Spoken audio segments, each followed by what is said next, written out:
Perhaps a lot of you have seen this mysterious video of the supposed tomb of Gilgamesh. It was anonymously uploaded, and apparently the video comes from Iraq.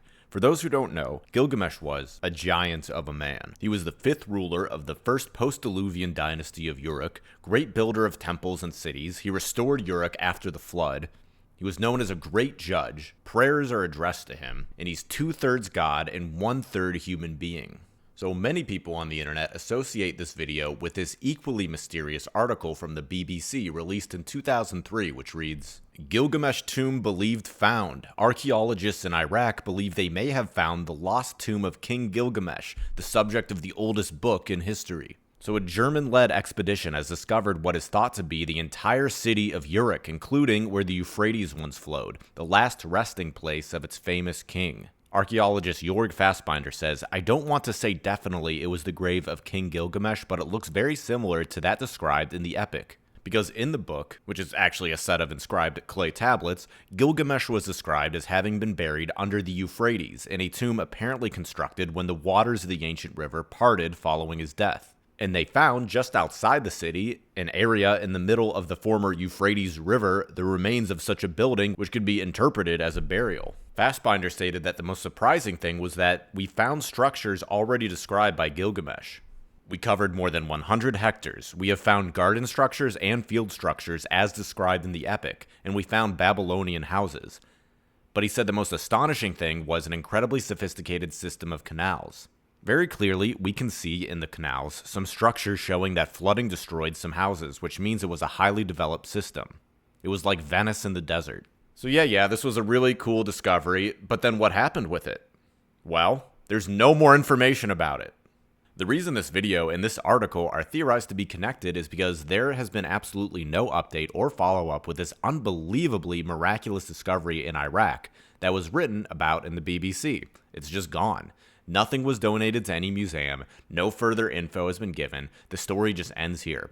Similarly, no update has ever been given about this apparent mummy discovery on video that also happened in Iraq at around the same time period, the early 2000s, which was of course during the time of the Iraq War. So what other ancient artifacts did the US military discover and hide during their invasion of the Fertile Crescent? Let me first clear the air by putting to rest a common conspiracy associated with this Gilgamesh tomb discovery. I want to clarify that no, Hillary Clinton did not request to see the tomb of Gilgamesh in the Clinton emails. This is a widely circulated idea that originated from a FOIA Freedom of Information Act discovered in WikiLeaks of a random person named Steve. He was requesting the US government to verify the authenticity of the discovery of Gilgamesh's tomb. And since Hillary Clinton is associated with WikiLeaks, researchers online, some of them have erroneously connected the two. I do believe, however, that this is an actual video of what archaeologists claim to be the ancient tomb of King Gilgamesh. But it's important to differentiate that WikiLeaks, composed of a broad spectrum of information that Julian Assange exposed to the public, and the Clinton emails were a component of this, but it didn't encompass all of WikiLeaks. So anyway, moving on. My point is, if the US military had the audacity to illegally invade Iraq, then they certainly would have no issue stealing and covering up ancient artifacts found in the Fertile Crescent. Just like the plundering of fine art the Nazis were accused of in World War II, this is a common practice in war. It's also worth mentioning that the supposed discovery of giant skeletal remains have been a constant ubiquitous occurrence in America. Here's a New York Times article from 1885 discussing the discovery of a tomb of giant human skeletons that were 7 feet tall in Centersburg, Ohio. Here as well is an authentic photograph of a 7-foot-tall skeleton of another giant found at the Serpent Mounds in Ohio. I got this photo from Graham Hancock's website, and he vouches for the authenticity. However, the shins and feet seem to be missing in this photo, which makes it look a little odd. So anyway, the Iroquois, the Osage, the Tuscaroras, the Hurons, the Omahas, and many other North American Indians all speak of giant men who once lived and roamed in the territories of their forefathers. Abe Lincoln has even been quoted talking about giant bone discoveries. There have been many newspaper articles in the US written about such finds, pretty much all of which were then investigated by the Smithsonian with no further follow-up or explanation. This photo, for example, is of a giant mummy discovered in the US given to the Smithsonian.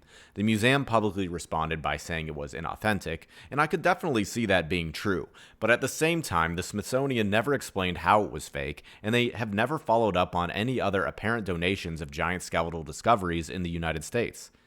The Smithsonian is not a private institution either. It is funded by the US government. The only bone I've seen the Smithsonian throw us on giants is one article they wrote about a 5,000-year-old giant discovered in China. However, this skeleton only stood at 6'2". By those standards, I am a giant. However, this is worth mentioning because all we hear from mainstream historians about our ancestors' height was how short they were. So what gives? Is there honestly anything mainstream historians are right about when it comes to humanity's past? But anyway, I digress. The idea of 7 to 8 foot tall human skeletal discoveries in the Americas really doesn't sound that far-fetched to me. We have the photos, we have the newspaper articles, we have the Native Americans of every major tribe saying they are real. For all we know, there could have been giants even taller than that. There does seem to be plenty of other reports claiming this to be true. However, since a lot of these discoveries happened in the 1800s, in the early 20th century, it's sort of difficult to establish their validity.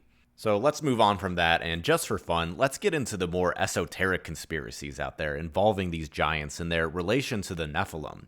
Here's a post from an Anon that accurately sums up the Book of Enoch, but also touches on some other popular motifs. The Nephilim were destroyed by the flood, and the rebellious fallen angels that had fathered them with human witches were imprisoned. Then a new set of Watcher Angels was tasked with keeping an eye on mankind, among them the entity known as Satan/the Devil, and these Watcher Angels again rebelled against God and fornicated with human witches to create another set of human-demon hybrids, Nephilims, and reptilioids. The giant-sized Nephilim supposedly had 6 fingers and 6 toes and were easily discernible from real humans. Apparently, the new Nephilim outbreak was quickly contained, and they were eradicated for good, as they no longer seem to be around today. Today's reptilioids, however, were fathered by Satan. Reptilioids blend in perfectly with real humans. There is no way to tell that someone is a reptilioid unless you have the charismatic gift to see them for what they are. John Carpenter dropped a huge red pill about this with his movie They Live. After that movie, his Hollywood career was over. You cannot understand the real motives of the pedo-Satanist liberal psychopaths who are controlling the USA today without the Book of Enoch. The Catholic apostate Satanist Joe Biden is openly... Okay. Well, that was fun to read. So anyway, I want to conclude this by bringing something up that I think is extremely important. It's no secret that there is currently heightened political division in the United States, so it's important now more than ever to develop a cohesive culture that each diverse group can participate in. In my opinion, one thing we can do in America is return to our fascination with giants. Every American is familiar with the folk story of the giant Paul Bunyan and his blue ox. I have a theory that this popular American mythos derived from all the giant bones that they were discovering in America. So no matter what your background is, we can all agree giants are cool. Giants are a real, authentic part of American history. So let's ignore the Smithsonian shills and bring the great giants back into our cultural zeitgeist.